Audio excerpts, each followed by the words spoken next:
وہ استاذ العلماء شیخ الحدیث والتفسیر جامع المعقول والمنقول حضرت علامہ حافظ محمد عبدالستار سعیدی زیدہ مجدہ سے جامعہ اشرفیہ مظفریہ قادریہ رضویہ کے طلباء دورہ حدیث شریف کے جو ہیں ان کو بخاری شریف کی آخری حدیث کا درس بیان فرمائیں۔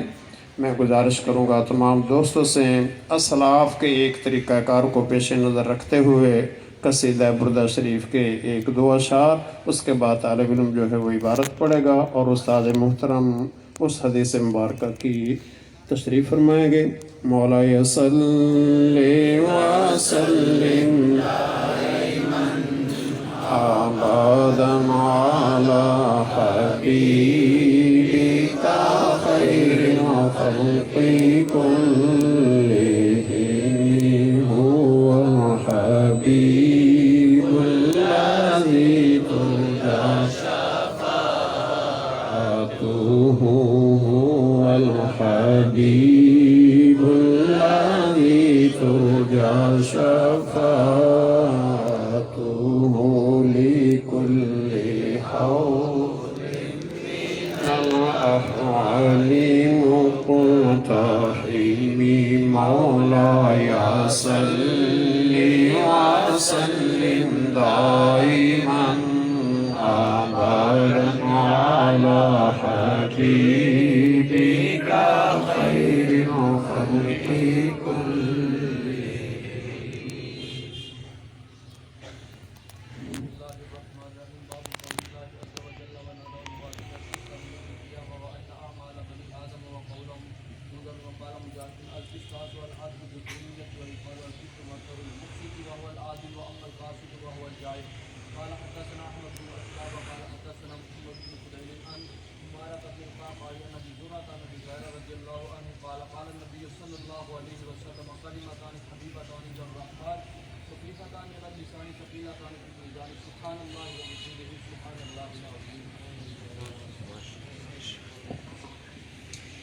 نحمده ونصلي ونسلم على رسوله وآله وأصحابه أجمعين۔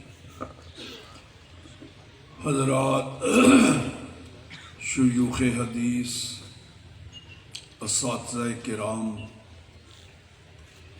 علماء ذی وقار،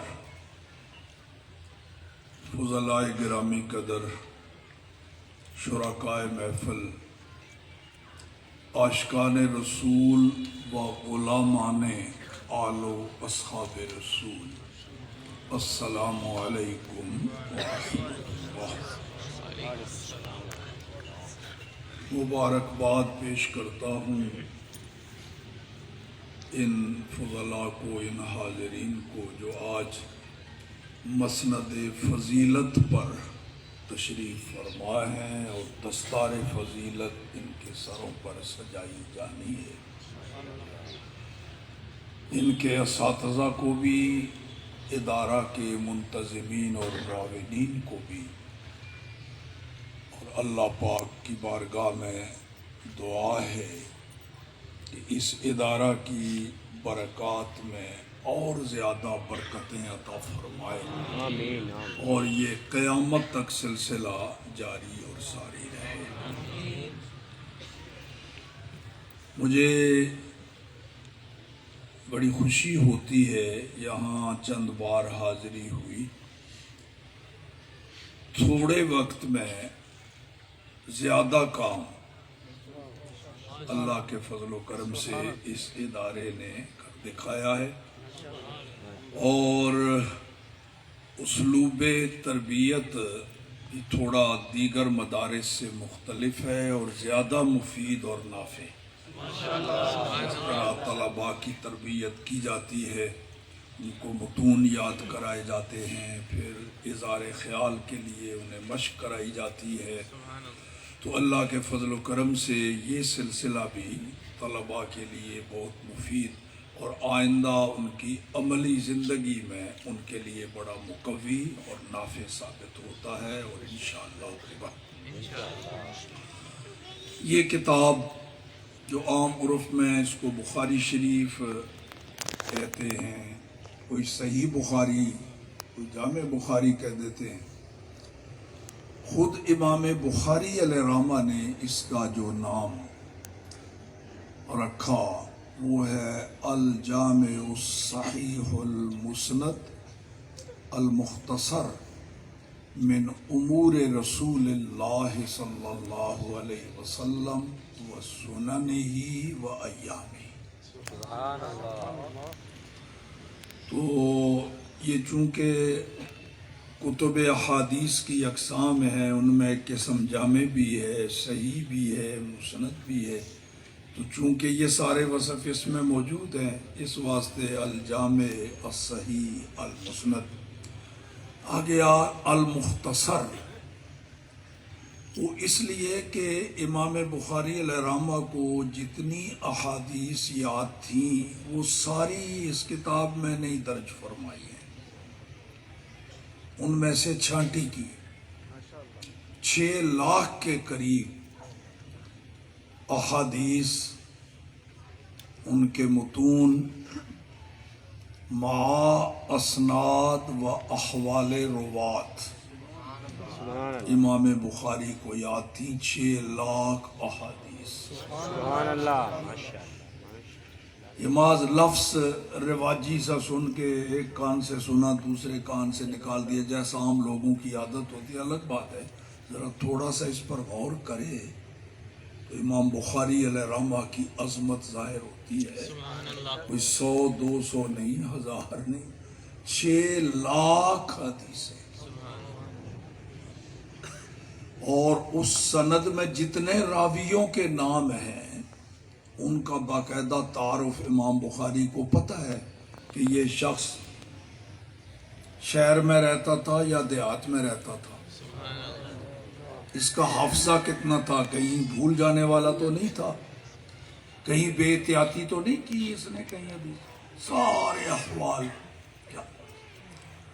پھر ان 6 لاکھ احادیث میں سے حافظ ابن صلاح کے مطابق 7275 احادیث 6 لاکھ میں سے منتخب فرما کے ان کا مجموعہ تیار کیا تو یہ کتاب تصنیف ہوئی الجامع الصحیح۔ تو اس میں مسند احادیث، معلقات متابعات کو چھوڑ کر صرف مسند احادیث جو ہیں 7275۔ کچھ اور بزرگوں نے بھی گنتی کی، تھوڑا بہت فرق ہے، اس واسطے یہ ابن صلاح کی بات میں نے کہی۔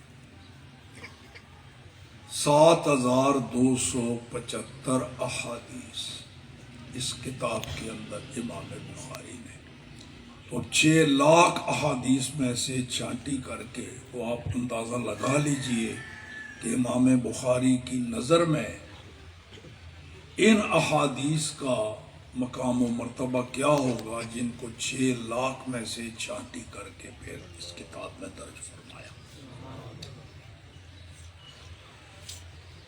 اور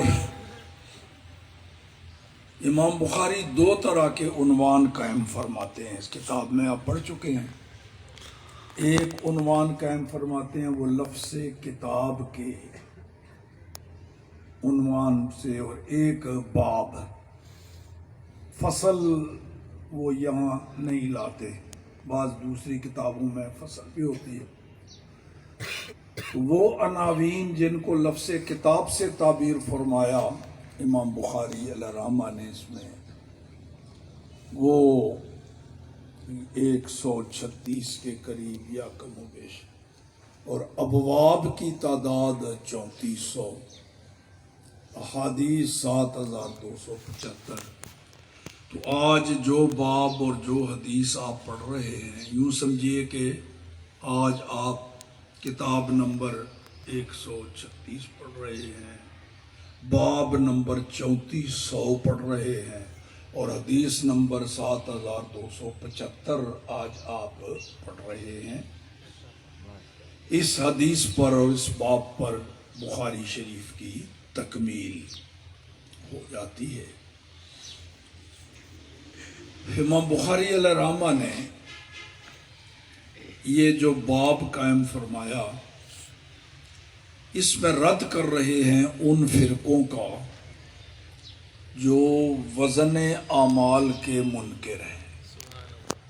وہ کہتے ہیں میدان قیامت میں اعمال کا کوئی وزن نہیں ہوگا، نہ کوئی ترازو ہے، نہ کوئی اعمال کو تولا جائے گا، ایسا نہیں۔ جو دلائل وہ دیتے ہیں ان میں سب سے ان کی جو مضبوط دلیل ہے، وہ کہتے ہیں بھی اعمال اور اقوال یہ تو از قبیلہ اعراض ہیں، ان کا اپنا تو وجود ہی کوئی نہیں، یہ کسی اور کے ساتھ قائم ہوتے ہیں، تو ان کا وزن کیسے؟ عرض کا کوئی وزن نہیں ہوتا، وزن تو ہوگا جواہر و اجسام کا۔ یعنی یوں سمجھو، وہ کہتے ہیں بھی نمازی کا تو وزن ہو سکتا ہے، اس کو تولا جا سکتا ہے، لیکن اس کی نماز کو الگ کر کے صرف نماز کا وزن پہلے یہ دکھاؤ کہ الگ نماز کا وجود بھی ہے کہ نہیں، تو نمازی کے ساتھ قائم ہے، الگ سے نماز آپ نہیں دکھا سکتے۔ اسی طرح حج، زکوٰۃ، روزہ وغیرہ، تو اس واسطے وہ کہتے ہیں کہ یہ عرض ہے اور عرض کا وزن نہیں کیا جا سکتا۔ علماء حق نے کئی جواب دیے ہیں۔ ایک یہ بھی جواب دیا ہے کہ مراد یہ ہے کہ وہ اعمال نامے تولے جائیں گے، وہ جو کرامن کاتبین فرشتے جو لکھ رہے ہیں نا، اچھائیاں، برائیاں، نیکیاں، گناہ، وہ جو رجسٹر اور وہ دفتر تیار ہوں گے، وہ اعمال نامے، ان کا وزن ہوگا، وہ تولے جائیں گے، ترازو پر وہ رکھے جائیں گے۔ تو اس کی تائید بھی ہوتی ہے۔ ایک حدیث بطاقہ مشہور ہے کہ اللہ پاک میدان محشر میں ایک شخص کو الگ کرے گا مجمع سے، اس کے سامنے پھر اس کے اعمال نامے 99 رجسٹر، ایک کم 100 اس کے سامنے کھولے جائیں گے، اور ہر رجسٹر وہاں تک پھیلا ہوگا جہاں تک نظر جاتی ہے۔ اللہ پاک فرمائے گا، دیکھ بھائی یہ جو تیرے کرتوت اس میں درج ہیں، یہ کام تو نے کیے؟ عرض کرے گا نعم یا رب، تو وہاں انکار کا تو سوال ہی نہیں پیدا ہو سکتا نا، وہاں کوئی داؤ پیش، فراڈ، دھوکہ، جھوٹ وہ نہیں چل سکتا۔ اچھا، میرے فرشتوں نے، کرامن کاتبین نے تجھ پر کوئی ظلم تو نہیں کیا؟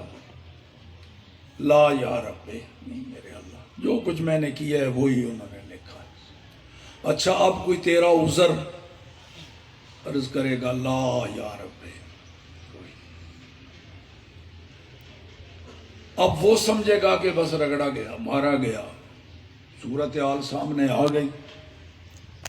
اللہ پاک فرمائے گا تیری ایک نیکی ہمارے پاس محفوظ ہے، کہیں تو نے بڑے خلوص کے ساتھ خلوت میں میری عظمت کو ملحوظ رکھتے ہوئے اور میرے محبوب نبی کی ختم نبوت کو، ان کی عظمت و شان کو ملحوظ رکھتے ہوئے ایک جملہ یہ کہا تھا کہیں بڑے خلوص کے ساتھ، اشہد اللہ الہ الا اللہ و اشہد ان محمدا عبدہ و رسولہ۔ یہ کاغذ کا ایک ٹکڑا اس کو تھمایا جائے گا، حکم ہوگا جاؤ اب میزان پر جہاں مال تولے جا رہے ہیں۔ عرض کرے گا میرے اللہ، یہ 99 رجسٹر ایک طرف، یہ کاغذ کا ٹکڑا ایک طرف، ترازو کے ایک پلڑے پر وہ رکھے جائیں گے ایک طرف، یہ تو یہ ان کے مقابلے میں اس کا کیا وزن ہوگا؟ حکم ہوگا آج تجھ پہ ظلم نہیں ہوگا، جاؤ جا کے اپنے وہ اعمال کا وزن کراؤ۔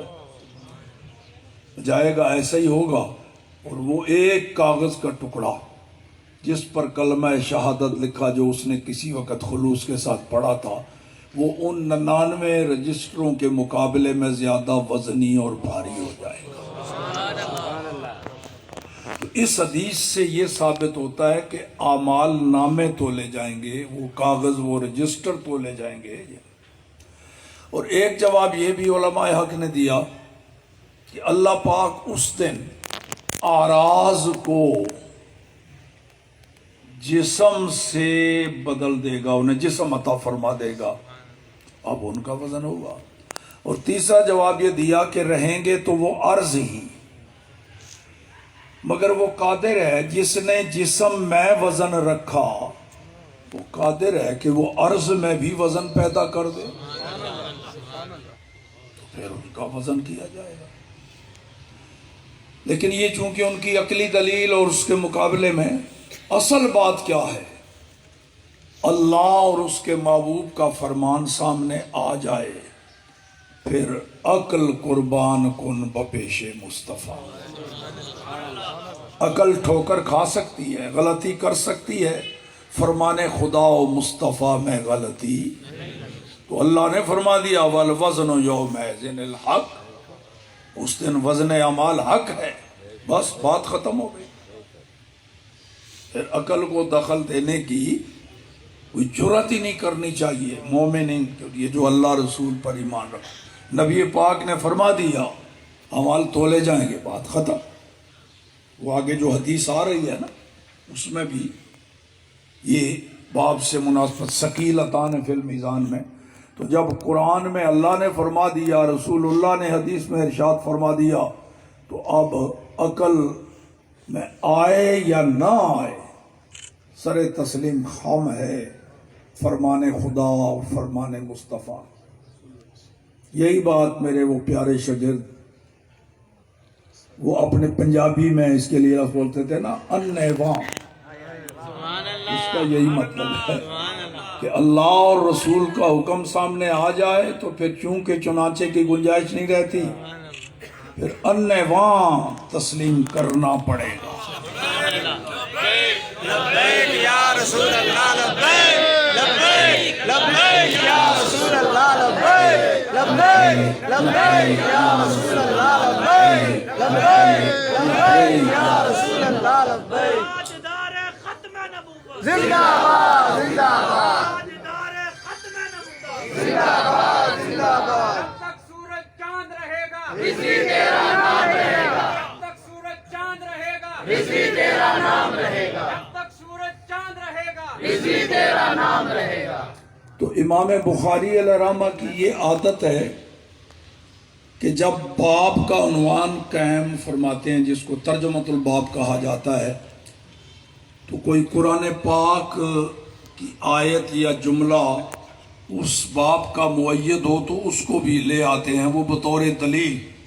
تو یہاں بھی ایسے کیا وَنَضَعُ الْمَوَازِينَ الْقِسْطَ، اس دن انصاف والے ترازو رکھے جائیں گے۔ یہاں سے بھی ثابت کہ ترازو ہوگا، اعمال تولے جائیں گے، اور وہ جو ترازو ہے وہاں اس کا ایک پلڑا عرش کی دائیں طرف نیکیوں والا وہ جنت کے بالمقابل ہوگا، اور دوسرا پلڑا جس پر گناہ رکھے جائیں گے وہ عرش کی بائیں طرف جہنم کے بالمقابل ہوگا۔ اور اتنا بڑا وہ ترازو، اس کے ایک پلڑے میں 7 زمین اور 7 آسمان رکھ دیے جائیں پھر بھی وہ بھرے گا نہیں۔ حضرت داؤد علیہ السلام کو کہیں شوق سمایا اور عرض کی یا اللہ مجھے وہ ذرا ترازو دکھا تو دیں جس پر اعمال تولے جائیں۔ اللہ پاک نے دکھایا تو بے ہوش ہو کے گر گئے۔ جب ہوش میں آئے تو عرض کی میرے اللہ کون ایسا شخص ہوگا جو اپنے اعمال کے ساتھ اس ترازو کو بھرے گا؟ فرمایا اے داؤد جس شخص پر میں راضی ہو جاؤں۔ وہ ایک چوارا بھی میری راہ میں صدقہ کرے گا میں راضی ہو کے اتنا اس کو ثواب عطا فرماؤں گا کہ وہ ترازو بھر دے گا.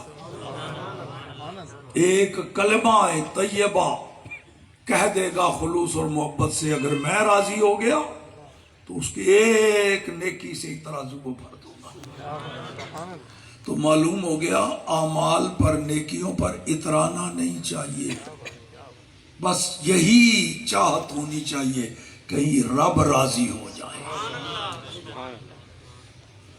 تو یہ پھر جمع موازین،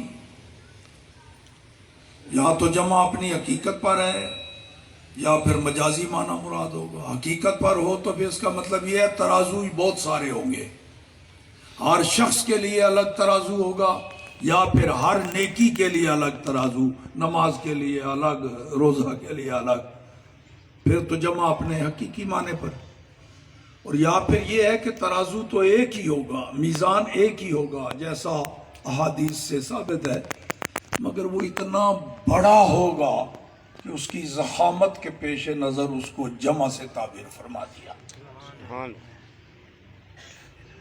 تو اب امام بخاری علیہ الرحمہ نے تو مطلقاً فرما دیا نا جی کہ اعمال و اقوال تولے جائیں گے، مگر شارحین نے بتایا کہ ایسا نہیں، یہ عام مخصوص عن البعض ہے.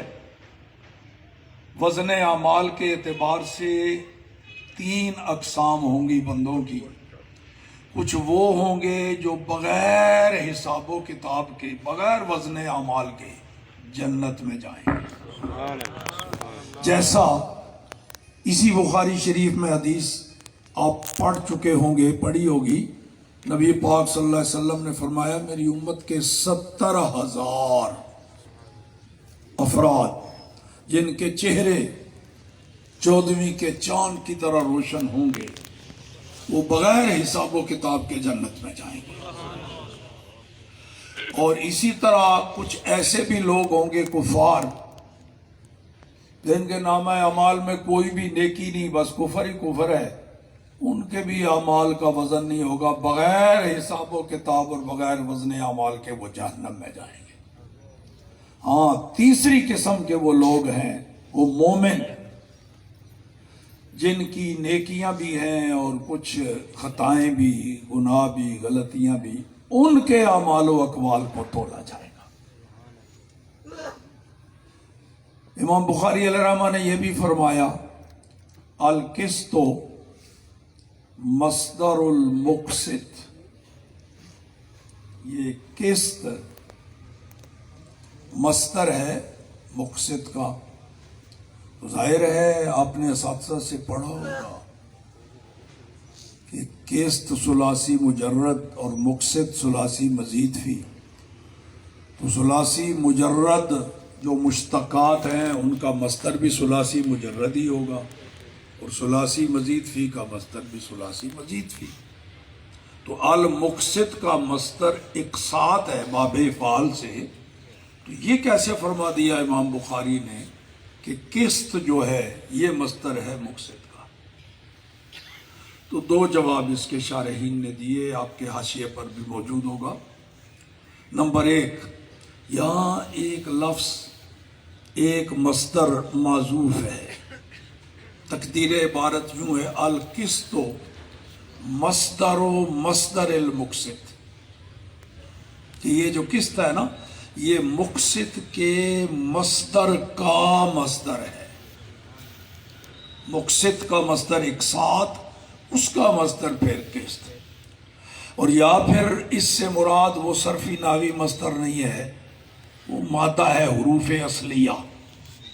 تو ظاہر ہے المقسط کے حروف اصلیہ مادہ وہی ہے، قاف سین تا القسط. آگے جو حدیث آ رہی ہے، امام بخاری علیہ الرحمہ اس کتاب میں 3 جگہ اس کو لائے ہیں، کتاب الدعوات میں بھی، کتاب الایمان والنذور میں بھی، اور یہاں کتاب التوحید میں بھی. 3 جگہ، ایک ہی حدیث ہے 3 جگہ لائے. حالانکہ امام بخاری نے کہیں یہ بھی فرمایا ہے کہ یہ جو باب میں نے قائم کیا ہے نا، وہ پیچھے والی حدیث اس باب کے تحت بھی لائی جا سکتی ہے، اس باب سے مناسبت بنتی ہے۔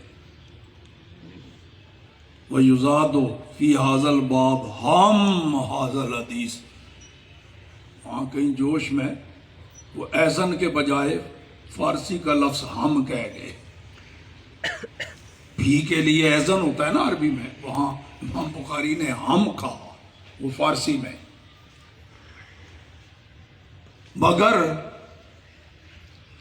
ودت تو لائی جا سکتی ہے حدیث، لیکن میں نے چاہا یہ ہے کہ اس کتاب میں کوئی بھی حدیث تکرار کے ساتھ نہ لاؤں، ایک ہی حدیث دو بار نہ آئے، بار بار نہ آئے۔ جی پڑھا ہوگا آپ نے، میں بس نہیں تکرار کے ساتھ نہیں لانا چاہتا۔ تو حالانکہ ایک ایک حدیث کو، ایک ایسی بھی حدیث ہے جس کو 21 مرتبہ لائے ہیں، تو یہ حدیث 3 مرتبہ لائے، پھر بھی فرماتے یہ ہیں کہ میں کوئی بھی حدیث تکرار کے ساتھ نہیں لاتا۔ تو بھائی سچ فرما رہے ہیں امام بخاری علیہ رحمہ۔ مراد یہ ہے کہ تکرار محض بالکل منو عن، سند بھی ایک جیسی ہو، متن حدیث بھی ایک جیسا ہو، ایسا تکرار امام بخاری کی اس کتاب میں بالکل نہیں ہے۔ ضرور کہیں نہ کہیں فرق، تو تھوڑا سا فرق ہو جائے، ایک راوی بھی بدل جائے تو محدثین اس کو الگ حدیث شمار کرتے ہیں۔ متن میں کوئی ایک سیغہ، ایک لفظ مختلف ہو جائے، وہ الگ حدیث بن جاتی ہے۔ تو امام بخاری نے حدیث 3 جگہ لائے، مگر تینوں جگہ امام بخاری کے استاذ الگ الگ ہیں۔ ایک جگہ قتیبہ بن سعید سے روایت کر رہے ہیں، ایک جگہ زہیر بن حرب سے روایت کر رہے ہیں، یہاں احمد بن اسحاق سے روایت کر رہے ہیں۔ تو جب استاد الگ الگ ہو گئے تو وہ حدیثیں الگ الگ۔ راوی ہے اس حدیث کے حضرت ابو ہریرہ رضی اللہ تعالی عنہ۔ اگر حضرت ابو ہریرہ رضی اللہ تعالی عنہ کا تعارف پیش کیا جائے تو کئی گھنٹے درکار ہیں، پھر بھی شاید پورا نہ ہو پائے، اور اگر وقت کی قلت کو ملحوظ رکھتے ہوئے اختصار کے ساتھ ایک جملے میں حضرت ابو ہریرہ رضی اللہ تعالیٰ عنہ کا تعارف پیش کروں تو میں پھر یوں کہا کرتا ہوں، شاید پچھلی مرتبہ یہاں بھی کہا ہو، اکثر کہتا ہوں۔ ابو ہریرہ کون؟ نبی کریم صلی اللہ تعالی علیہ وآلہ وسلم کے مدنی مدرسہ کے طلباء کا مانیٹر ابو ہریرہ۔ وہ فرماتے ہیں کہ نبی کریم صلی اللہ تعالی علیہ وآلہ وسلم نے ارشاد فرمایا، کلمتان، 2 جملے ایسے ہیں جن میں 3 وصف اللہ نے رکھے ہیں، 3 خوبیاں۔ تو یہاں کلمتان تثنیہ ہے، کلمہ کا مراد وہ ناوی کلمہ نہیں ہے جو لفظ وضع لمعنی مفرد، کیونکہ وہ تو لفظ مفرد کو کلمہ کہا جاتا ہے نا۔ تو یہ آگے جو آ رہے ہیں پورے 2 جملے ہیں، وہ لفظ مفرد نہیں۔ تو یہاں کلمہ سے مراد وہ صرفی ناوی کلمہ نہیں، عرفی کلمہ۔ تو عرف میں کلمہ کلام پر بھی بولا جاتا ہے، جیسے آپ کہتے نہیں یہ 6 کلمے، تو وہ کچھ 6 لفظ مفرد تھوڑے ہیں، تو عرفی کلمہ مراد ہے۔ اس واسطے ترجمہ میں نے یہ کیا 2 جملے، ان میں 3 خوبیاں اللہ پاک نے رکھی۔ نمبر 1، حبیبتان الی الرحمن، وہ دونوں جملے اللہ کو بڑے محبوب ہیں، بڑے پسند ہیں، بہت محبوب۔ شارحین لکھتے ہیں محبوبیت کلمہ سے مراد محبوبیت متکلم ہے، یعنی جو شخص یہ 2 جملے اپنی زبان سے ادا کرتا ہے نا، وہ شخص اللہ کو بڑا محبوب ہے، اس شخص سے اللہ بہت پیار فرماتا ہے۔ نمبر 2، خفیفتان علی اللسان، وہ دونوں جملے زبان پر جب ادا کیے جائیں تو بڑے ہلکے پھلکے، نہ تو زیادہ وقت لگتا ہے، نہ زیادہ زور لگتا ہے، نہ ان کی ادائیگی میں کوئی مشقت، نہ ان کی ترکیب میں کوئی حروف ثقیلہ، بڑے ہلکے پھلکے حروف کا مجموعے آرام سے ادا ہو جاتے ہیں۔ نمبر 3، ثقیلتان فی المیزان، ادائیگی میں تو بڑے ہلکے پھلکے ہیں، لیکن میدان قیامت میں جب ترازو پر رکھے جائیں گے، میزان پر رکھے جائیں گے تو بڑے بھاری اور بڑے وزنی ہوں گے، نیکیوں والے پلڑے کا وزن بڑھا دیں گے۔ وہ کون سے ہیں جی؟ سبحان اللہ و بحمدہ، سبحان اللہ العظیم، سبحان اللہ و بحمدہ، سبحان اللہ العظیم۔ یہ دو موقع ملے کبھی تو ان پر زیادہ وقت نہیں لگتا، جب موقع ملے چند بار ہی صحیح پڑھ لیا، چلتے پھرتے پیچھے، بڑا فائدہ دیں گے میدان قیامت میں۔ تو یہ ہے وہ جملہ جو باب کی تائید کر رہا ہے، ثقیلتان فی المیزان، ثابت ہو رہا ہے کہ کوئی میزان ہوگا، ترازو ہوگا، اس میں نیکیاں اور برائیاں رکھی جائیں گی تو یہ بہت بھاری ثابت ہوں گے، اس میں نیکیوں والے پلڑے کو وزنی کر دیں گے۔ تو یہ بخاری شریف کی تکمیل ایک مرتبہ پھر آپ کو مبارکباد دیتا ہوں۔ یقینی طور پر آپ خوش قسمت ہیں کہ حدیث تو پڑھی ہے، خاص طور پر پھر بخاری شریف جیسی مقدس کتاب۔ خوش قسمت اس پہلو سے بھی ہے کہ جن شیوخ سے آپ نے یہ پڑھی ہے حدیث،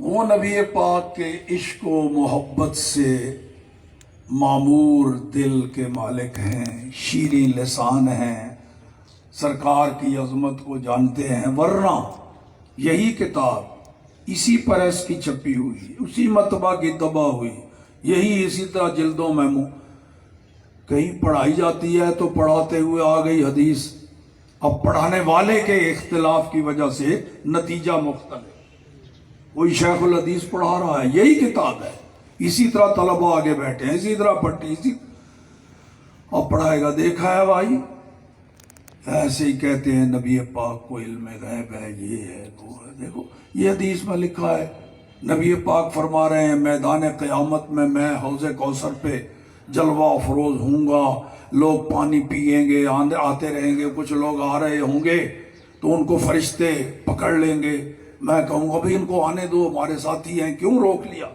تو وہ فرشتے کہیں گے یا رسول اللہ، آپ کے دنیا سے تشریف لانے کے بعد انہوں نے کیا گل کھلائے تھے؟